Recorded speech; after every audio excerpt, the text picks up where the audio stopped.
next one. But we got, see Willi Myles coming up here again. See, Will, are you back there?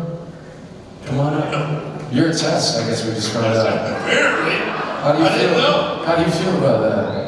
I've done a test before, I failed. Yeah. Let's just, I'm going to make it happen. I'm going to be a success one of these times. You never know until you keep trying. So I've already decided I'm coming back next year.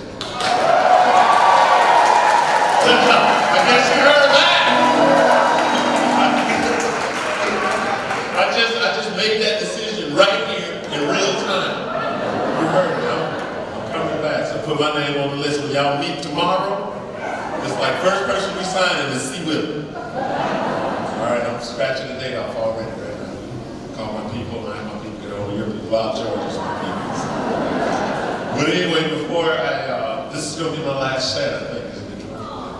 Yeah, well, as soon as I get back home into California, I'm writing a song. I'm singing next year, right? I'm writing a song. Me and George are writing a song. I'm going to sing it. I can sing now. I just need to rehearse all year in the shower by myself. I'm going to do it. Sing, George going to write it, compose it. I'm going to sing it, and then have Gwen Matthews back me up. You might have to just carry the whole song as a backup singer, though. I'll be just lip singing. But anyway, I just want to tell you guys something. When I was asked to do this, I said it last night, I said it again. I had no idea what to expect. I've toured around with some great people. I've opened and toured with Aretha Franklin, the Temptations, the OJs, Fleetwood Mac, Beach Boys. I love music. I've never worked with so much great local talent in my life. You guys are so blessed and lucky to have I'm just touched. I'm humbled and honored to be asked to do this, and I would enjoy coming back. I don't care if you just need somebody just to, I'll be stage help. I don't care. I just want to be a part of this. But anyway, I just want to tell you this. What I love about the Midwest is that I travel all around the country, 3/4 around the world, and I always tell people I'm from here, but I'm not. I just like the response that I get. Everywhere I go, I tell people I'm from the Midwest, and they go, "Oh, good people. Good people." Everywhere I go, people love y'all. They admire you. They envy you. But don't nobody want to be you. Nobody. I've not talked to one person that want to trade places with you. Because it's your weather that confuses people. And how you protect it. Do you realize you live in the only part of the country that don't, recognize 32 degrees as freezing? Everywhere I go. I've been to Singapore, 32 degrees, freezing. China, 32 degrees, freezing. Japan, 32 degrees, freezing. Here, oh no, that ain't cold.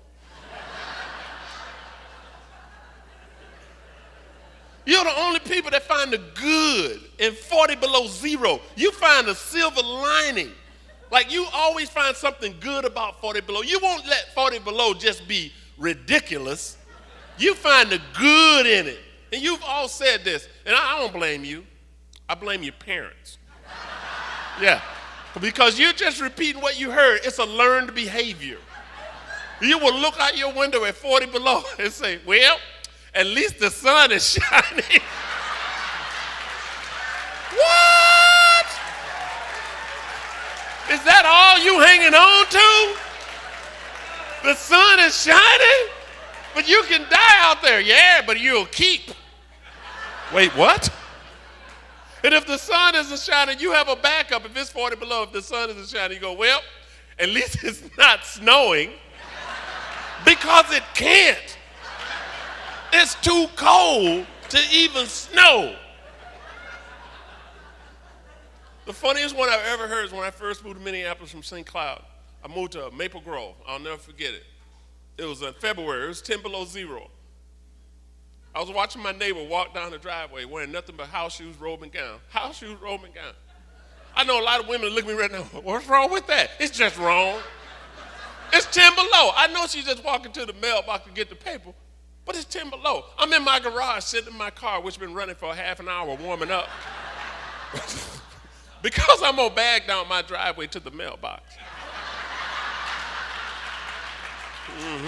Because I respect 10 below. She just looked at me. She went, "You wuss."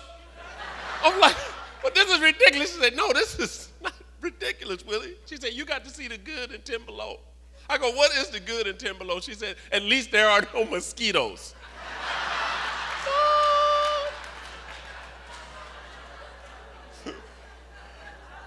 So I hit her.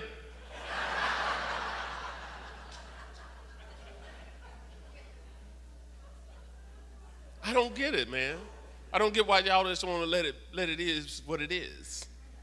Like I remember when the football coach, they drove me to the St. Cloud the day I got here. And the dorms were closed, so they weren't open till Monday. I arrived on a Saturday. So they put me at the Holiday Inn St. Cloud, room 167. I'll never forget it.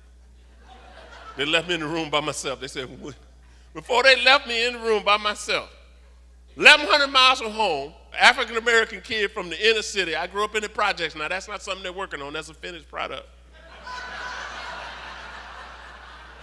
Everybody don't know. I've had people ask me, exactly what kind of project was it, Willie?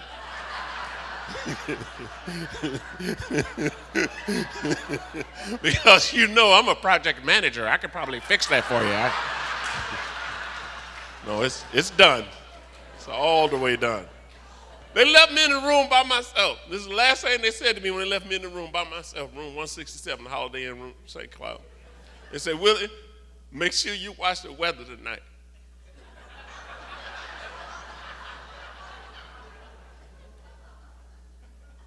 I'm in this town by myself. I don't know a soul, and my instruction are to watch the weather.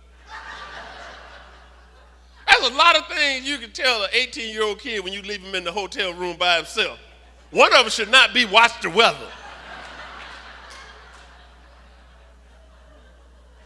And I'm thinking to myself, what 18-year-old kid you know watches the weather?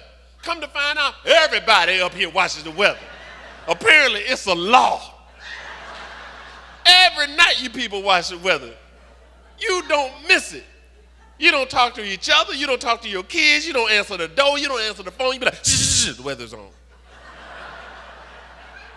Even though you watch it every night, what's the first thing y'all do when you wake up in the morning? You watch it again. Because even you didn't believe nothing you heard the night before. Because you had the worst weather people in the world. They lie. They're horrible. Dave Dahl, liar. Paul Douglas, huge liar. And if you're watching that little Sven Sundgaard, y'all know who Sven is, you see him on Carol 11. Yeah, you can't even see him if you have like a 50-inch screen TV. He's so short, he only this tall. You have to tilt it back. There you are, little buddy. There you are. True story, one time he was in the backyard doing the accurate weather. He was in the backyard. They were shooting a waist-high shot of him from his waist up. I saw a squirrel walk by.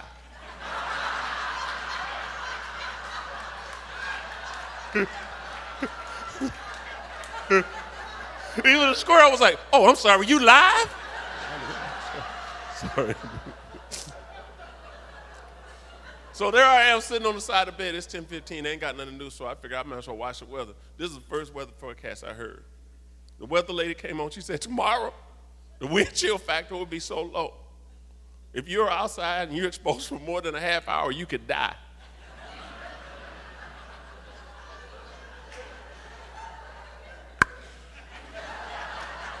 Well, that don't seem right. I'm scared to death. First of all, I don't know who wind chill is. I don't know if they know I'm in this room by myself. I'm scared to look out the window because I'm not sure you're supposed to make eye contact with it or not. I'm on the phone with my father going, "Daddy, yeah, man, y'all need to come get me. But do not come tomorrow. You can die."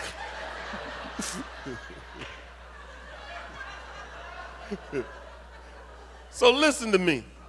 Before I get out of here, listen to me. I'm going to tell you this because I care about you and no one else does.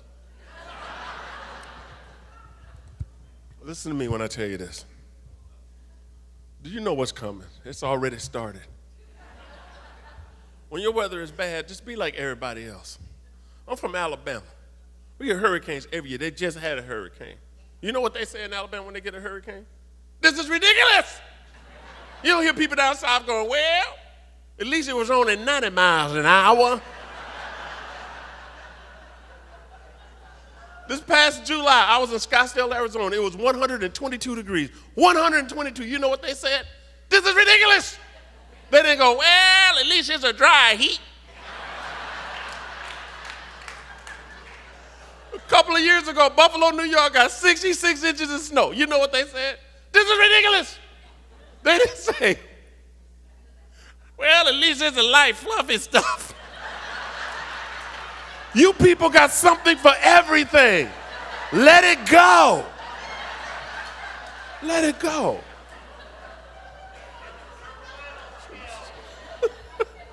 So listen to me. I'm going to tell you something.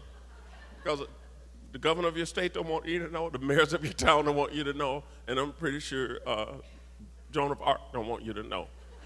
But being that I'm leaving on the first thing smoking tomorrow morning, and I care about you and no one else does, listen to me. You don't have to live here. You're free. Pack your stuff and go. Get out while the getting's good. The roads are dry, the borders are open. Roll with it. Meet me tomorrow at the airport. I want to take you people to the promised land. I want to be your Moses. It won't take us 40 years across the desert. I know the way. It's literally 3 hours by plane. All I'm saying, for the amount of money that you pay in taxes in this state, forget about putting stadiums downtown. Put a dome over the whole state. Hey, you guys been good. God bless you. Thank you so much. Thank you, George, for having me. Thank you guys very much for choosing me. I hope to see you again. Thank you.